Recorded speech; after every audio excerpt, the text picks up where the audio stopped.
बेटा 9th example देखो। N engine, एक इंजन एंड ए ट्रेन। ठीक है, क्या होता है, ट्रेन में हमारे पास एक इंजन होता है और बाकी के डिब्बे होते हैं जिनको हम ट्रेन बोलते हैं, उसके पीछे लगे हुए होते हैं। तो मेन तो इंजन होता है। अब उन दोनों का मिला के, मतलब जब इंजन भी इंक्लूडेड है ट्रेन के साथ, तो उसका वेट है हमारा 200 मैट्रिक टन्स। और जो इंजन है वो एक्सर्ट कर रहा है a push of 5 metric tons weight. गाड़ी जैसे चल रही है, ठीक है, चल रही है, ठीक है। जब इंजन ने ब्रेक लगाया, आपने नोटिस किया होगा, फिजिक्स में पढ़ के भी आए हो आप, जब हम बस में बैठे होते हैं और चल रहे होते हैं तो हम आराम से बैठे होते हैं, जब बस हमारी आराम से खड़ी हुई होती है। लेकिन जब जैसे ही बस चलने लगती है ना, तो हमें एक झटका लगता है और हम ना पीछे की तरफ धकेलते हैं। ठीक है, उसका मतलब क्या है कि हमारा ऊपर वाला पोर्शन क्या है, रेस्ट में रहने की कोशिश करता है, और नीचे वाला क्योंकि टच होता है पैर, और जैसे हम बैठे होते हैं बस में या फिर खड़े भी होते हैं तो पैर बस के साथ मोशन में चल पड़ती है, और ऊपर वाला हमारा कोशिश करता है रेस्ट में रहने की, इसलिए हम पीछे की तरफ धकेलते हैं। और जब बस रुकती है उस टाइम हम क्या होते हैं कि जब बस रुकती है तो हम आगे की तरफ जाते हैं, क्योंकि उसी स्पीड में हमारा ऊपर वाला पोर्शन तो हमारा ना, जैसे सिर है, कमर है, हमारी वो मोशन में रहने की कोशिश करती है, लेकिन हमारे पैर टच में होते हैं, वो बस के साथ ही रुक जाते हैं, और ऊपर वाला हमें एकदम से आगे की तरफ झटका लगता है। तो ये वही चीज कह रहा है, engine can exert a push of 5 metric. मान लो वो रुक रही है या चल रही है, उस टाइम वो 5 मैट्रिक टन का इंजन जब रुकेगा तो बाकी डिब्बे एकदम से धक्का, थोड़ा सा इस तरीके से झटका सा लग के ही रुकेंगे ना। तो वो जो है वो कितना है, 5 मैट्रिक टन है जो इंजन फोर्स एक्सर्ट कर रहा है, पुश। हमें क्या निकालनी, टेंशन इन द कपलिंग। हमें कपल की टेंशन निकालनी है, मतलब फोर्स जितना हमारा लगा है ट्रेन पे, प्लस में हमारा जो रेजिस्टेंस था, वो कपलिंग निकालनी। कपलिंग कब होगी, जब हमारा फोर्स जो एक्सर्ट हो रहा है और जो हम रिटार्डेशन दे रहे हैं उसकी वजह से उन दोनों का एडिशन, वो हमारी कपलिंग हो जाएगी। If the engine along weighs 600 metric tons, ये कह रहा है इंजन का वेट क्या, 660 मैट्रिक टन्स है। The resistance being equal to 10 kg per ton, और रेजिस्टेंस कितना है, 10 kg पर टन से। तो हम ऐसे लिख लेते हैं ताकि आपको इसमें कोई कंफ्यूजन ना हो। हम अलग से लिख लेते हैं, पहले हम इंजन का डिस्क्रिप्शन लिखते हैं, फिर हम ट्रेन का हमें निकालना है। पहले हम इंजन का लिख लेते हैं। इंजन का मास कितना गिवन है हमारे पास, ये तो हमारे पास गिवन है कि 1 metric ton is equal to 1000। Engine का मास हमारे पास गिवन था, देखो, इफ द इंजन एलोन अकेला वेज 60 मैट्रिक, अकेले की इंजन का वेट हमारा 60 मैट्रिक है, तो हमारा मास क्या हो गया इंजन का, 60 इंटू में 1000, क्योंकि ये गिवन है 1 metric ton is equal to 1000, ये हो गया 60,000। फिर जो फोर्स प्रोड्यूस्ड हो रहा है, फोर्स प्रोड्यूस्ड कितना हो रहा है हमारे पास,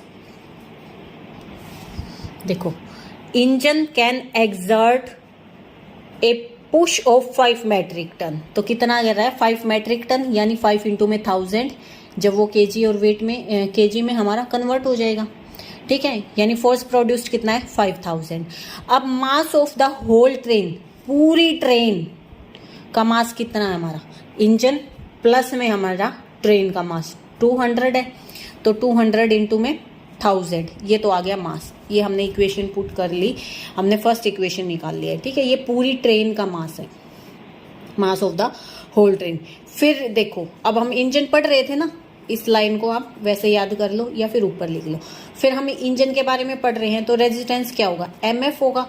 रेजिस्टेंस कितना है हमारा, जितना वेट है हमारा होल ट्रेन का 200, और जो रेजिस्टेंस प्रोड्यूस कर रहा है 10 kg, तो 200 इंटू में 10, ये हो गया हमारा रेजिस्टेंस 2000। ठीक है, यूनिट आप अपनी साथ के साथ लगाते रहना, ये ग्राम न्यूटन में।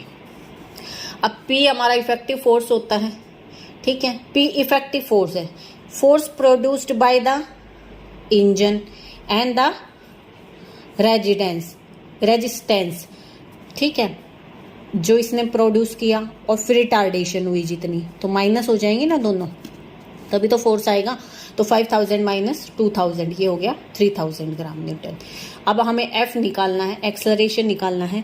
तो एक्सेलरेशन कैसे निकालेंगे? एक्सेलरेशन क्यों निकालना है? क्योंकि हमें जब ट्रेन का निकालना है तो हमें एम एफ चाहिएगा। एम एफ पूरी ट्रेन के लिए हमें मास चाहिएगा ट्रेन का और एफ चाहिएगा, लेकिन एफ हमें निकालना पड़ेगा यहाँ से। तो F होता है, जैसे P होता है हमारा M इंटू एफ होता है, तो F हो गया हमारा P अपॉन में M। अब मास क्या था ये अभी हमने निकाला, तो फर्स्ट इक्वेशन जिसका नाम दिया था ये हो गया हमारा मास, ठीक है। और हमारा P क्या हो गया हमारा, ये 3000 GN, G की जगह इन्होंने 9.8 पुट कर लिया। F निकल गया हमारा यहाँ से। F निकलने के बाद अब हम पढ़ते हैं ट्रेन के बारे में, क्योंकि हमें कपलिंग किसकी निकालनी है? ट्रेन की निकालनी है। तो देखो ओवरऑल इसने कहा इंजन एंड ए ट्रेन दोनों का वेट कितना है? 200 है, जबकि अकेला इंजन का वेट है 60। तो अकेली ट्रेन का वेट कितना हो गया? 200 माइनस 60 दैट इज 140। 1000 से ये मल्टीप्लाई करके किलोग्राम में कन्वर्ट हो गया। अब मास आ गया हमारे पास, ठीक है। सिर्फ ट्रेन का फोर्स क्या हो जाएगा हमारा? Effective force. इफेक्टिव फोर्स हो गया हमारा MF। MF हो गया, ये आ गया, ठीक है। मास तो ये ट्रेन का, और F जो हमने यहाँ से निकाला है 2.1, ठीक है। इसको कैलकुलेट कर लेंगे। फिर आता है हमारा ट्रेन का रेजिस्टेंस। इसने क्या कहा? रेजिस्टेंस बीइंग इक्वल, अब वो चाहे ट्रेन का हो चाहे फिर वो हमारा पूरे इंजन का हो, वो रेजिस्टेंस कितना? 10 है। तो रेजिस्टेंस हो गया, मास था हमारा 140 इंटू में 10, तो ये हो गया 1400। 1400 हो गया 1400। इसको यूनिट्स में, यहाँ जो यूनिट्स आई थी उसमें कन्वर्ट कर लेते हैं। ये आंसर आ रहा है 2.1, ठीक है। यहाँ से एक्सेलरेशन आया था हमारा 0.147। तो ये आ गया हमारा 1400 है। मैट्रिक टन्स वेट है, सॉरी केजी वेट है, केजी वेट है। तो अगर हम इसको मैट्रिक में ही कन्वर्ट करते हैं तो 1.4 हो जाएगा। ये निकाला हमने 2.1। तो टेंशन क्या हो जाएगी? ये हमारा इफेक्टिव फोर्स प्लस में हमारा रेजिस्टेंस, यही कपलिंग बोला था ना, कपलिंग यही हो जाएगी। रेजिस्टेंस हो रहा है जो ट्रेन का 2.1 प्लस में 1.4, और यहाँ जो आएगा वो हमारा आंसर हो गया, that is 3.5 metric ton. 10th example क्या है? ए लोड W वेट का लोड है, इज टू बी रेज्ड, उठाया जाता है बाय ए रोप, एक रोप के सहारे, from rest to rest through a height H। पहले रेस्ट पे था, फिर उसको एक हाइट से रेज किया गया, वहाँ भी वो रेस्ट पे ही है। And the greater tension which the rope can safely bear is NW, जितनी टेंशन रोप बियर कर सकती है वो NW है। Show that the time in which the ascent can be made. Ascent क्या होता है कि ये पोजीशन, इस पोजीशन से यहाँ पे वेट लाया गया है कि जो असेंट है can be made is this. तो ये टाइम क्या है? ये है जो असेंट बना है, ठीक है। अब देखो, since the motion is from rest to rest we use graphical method and the time of motion shall be list if the first part of motion is that of uniform acceleration and the second part with uniform retardation। second part होगा uniform retardation से। if T is the tension in the rope in the first motion में, पहले motion में T tension है, then tension कितनी है? NWG, ठीक है, क्योंकि ग्रेविटी भी एक्ट कर रही है। तो टेंशन कितनी होगी? NWG। अब हमने मान लिया F एक्सेलरेशन है अपवर्ड डायरेक्शन में, अपवर्ड डायरेक्शन में, ठीक है। ये F एक्सेलरेशन है अपवर्ड डायरेक्शन में। देन इफेक्टिव फोर्स क्या होता है हमारा? Mass into acceleration. और यहाँ पे इफेक्टिव फोर्स हमारा क्या हो जाएगा? अपवर्ड टेंशन माइनस में वेट। वेट कितना है? अब देखो, अपवर्ड टेंशन कितनी है? रोप में थी NWG, और वेट कितना हो गया? WG इक्वल टू मास क्या है? W इंटू में F। ये आ गया, यहाँ से हमारा एक्सेलरेशन निकल गया।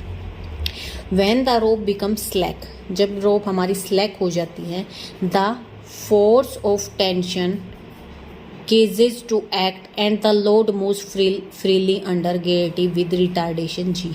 g रिटार्डेशन के साथ में वो फ्रीली मूव करना स्टार्ट कर देता है।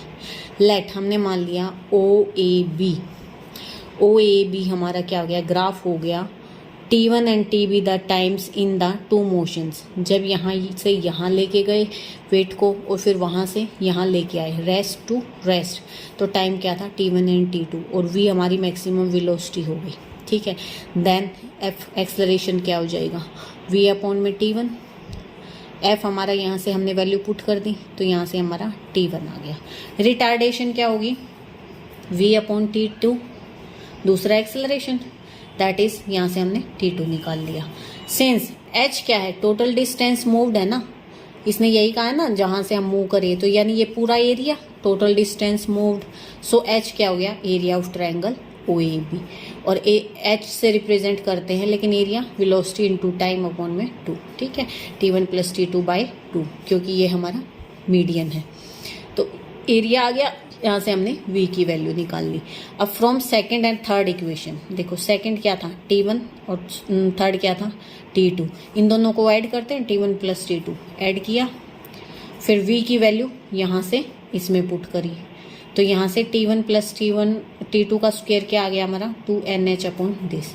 और यही हमें प्रूफ करना था कि ये इसके किसके इक्वल है, रूट के इक्वल है, यही हमें प्रूफ करना था।